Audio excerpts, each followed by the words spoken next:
સમાચાર રાજકોટમાંથી કે જ્યાં ભાજપના ઉમેદવાર પુરુષોત્તમ રૂપાલાના વિવાદિત નિવેદન સામે અરજી થઈ છે। કોંગ્રેસ નેતા અને ક્ષત્રિય અગ્રણી આદિત્યસિંહ ગોહિલે કોર્ટમાં કરી બદનક્ષીની અરજી। જ્યાં રૂપાલાએ ક્ષત્રિય સમાજનું અપમાન કર્યાના આક્ષેપ સાથે બદનક્ષીનો દાવો થયો છે। ચીફ જ્યુડિશિયલ મેજિસ્ટ્રેટની કોર્ટમાં હવે સુનાવણી હાથ ધરવામાં આવશે।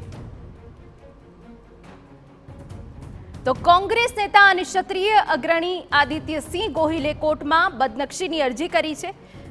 પુરુષોત્તમ રૂપાલાના વિવાદિત નિવેદન બાદ ચારે તરફ ક્ષત્રિય સમાજમાં રોષ ફેલાયો છે અને તે વચ્ચે હવે કોંગ્રેસ નેતા અને ક્ષત્રિય અગ્રણી આદિત્યસિંહ ગોહિલે કોર્ટમાં બદનક્ષીની અરજી કરી છે। રૂપાલાએ ક્ષત્રિય સમાજનું અપમાન કર્યાના આક્ષેપ સાથે બદનક્ષીનો દાવો કરવામાં આવ્યો છે। જો કે હવે આ અરજી પર ચીફ જ્યુડિશિયલ મેજિસ્ટ્રેટની કોર્ટમાં સુનાવણી હાથ ધરાશે। સંવાદદાતા મોહિત ભટ્ટ વધુ વિગત આપી રહ્યા છે। મોહિત, પૂરી વિગત।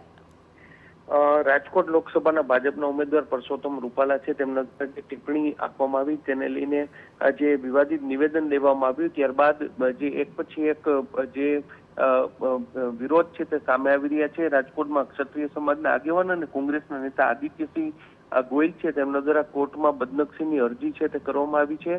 આઈપીસી કલમ 499 અને 500 મુજબ બદનક્ષીની જે અરજી છે તે કરવામાં આવી છે, જેમાં તેમના દ્વારા ઉલ્લેખ કરવામાં આવ્યો છે કે રૂપાલા દ્વારા જે નિવેદન આપવામાં આવ્યું હતું તે નિવેદન ક્ષત્રિય સમાજની બદનક્ષી કરતું આ નિવેદન છે અને તેને લઈને જ કાર્યવાહી છે તે કરવામાં આવે।